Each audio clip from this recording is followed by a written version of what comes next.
রাজনৈতিক দল এবং রাজনৈতিক কর্মীবৃন্দ, অ্যাক্টিভিস্টবৃন্দ, গণমাধ্যম কর্মী, দেশের সাধারণ মানুষ এবং ব্যবসায়ী থেকে শুরু করে পেশাজীবী মানুষরা যেভাবে নিষ্পেষণের শিকার হয়েছে তাদের চূড়ান্ত দোহের প্রকাশ ছিল 2024 আমরা অপূর্ব একটি সুযোগ পেয়েছি দেশ গড়ার, দেশ গড়বার। তো এই সুযোগটি আমরা কাজে লাগাতে চাই। জাতীয় নাগরিক পার্টি নবীনতম দল এবং গণ অভ্যুত্থান থেকে উঠে আসা একমাত্র দল। গত 54 বছরের প্রথাগত রাজনৈতিক সিস্টেমের কালেক্টিভ ফেলিওরের পরে আমরা যে নতুন সুযোগটি পেয়েছি সেটি আমরা ঐক্য সংহতির মধ্য দিয়ে কাজে লাগাতে চাই।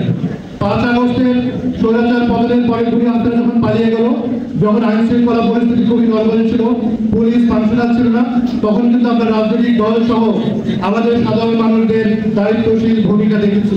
আমাদের ঐক্য সংহতি রয়েছে, কিন্তু গণতান্ত্রিক প্রক্রিয়ায় ভিন্ন ভিন্ন মত থাকে। যেমন আমরা বলছি গণপরিষদের কথা, যে নির্বাচনটি হতে হবে গণপরিষদের, এবং গণপরিষদের সংবিধান বা সংবিধান সভার ভূমিকা পালন করে যখন নতুন আমরা সংবিধান বা শাসনতন্ত্র পাবো, তারপরে এটি পার্লামেন্ট আকারে ফাংশন করবে।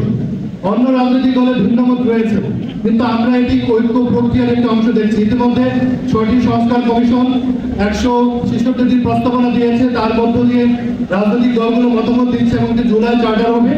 আমরা মনে করছি এটা একটা আমাদের ম্যাগনা কার্টা বাংলাদেশে এই জুলাই চার্টারের উপর ভিত্তি করে প্রাথমিক যে আমাদের সংস্কার, মধ্যবর্তী সংস্কার আমাদের জন্য খুব বেশি তাৎপর্যপূর্ণ। বিশেষ করে গত সকল ধরনের, সকল বর্ণের, সকল মতের ছাত্র জনতার সম্মিলিত প্রচেষ্টায় যারা এই জুলাই অভ্যুত্থানে আমরা মিলিত হয়ে একত্রিতভাবে ভাগের বিরুদ্ধে লড়াই করেছি, ততদিন পর্যন্ত লড়াই আমাদের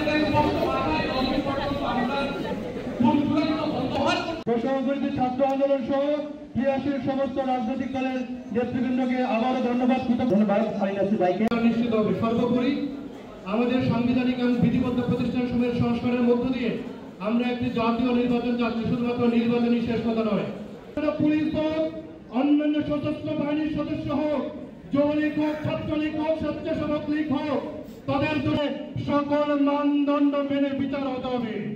যদি বিচারের ব্যাপারে কোন রূপ বাধা সৃষ্টি করা হয়, যদি রিফাইন্ড আউটটা করা হয়, তাহলে আমাদের ঐক্যের বিকল্প নাই, আমাদেরকে একত্রিত হয়ে পথ চলতে হবে।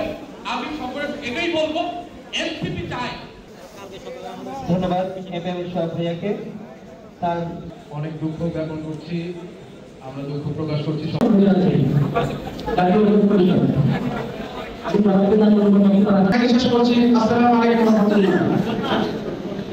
এ পর্যায়ে আমি সমাপনী বক্তব্য প্রদান করার জন্য আহ্বান জানাচ্ছি আজকের অনুষ্ঠানে সম্মানিত প্রতিবৃন্দ, লেডিজ এন্ড জেন্টলম্যান।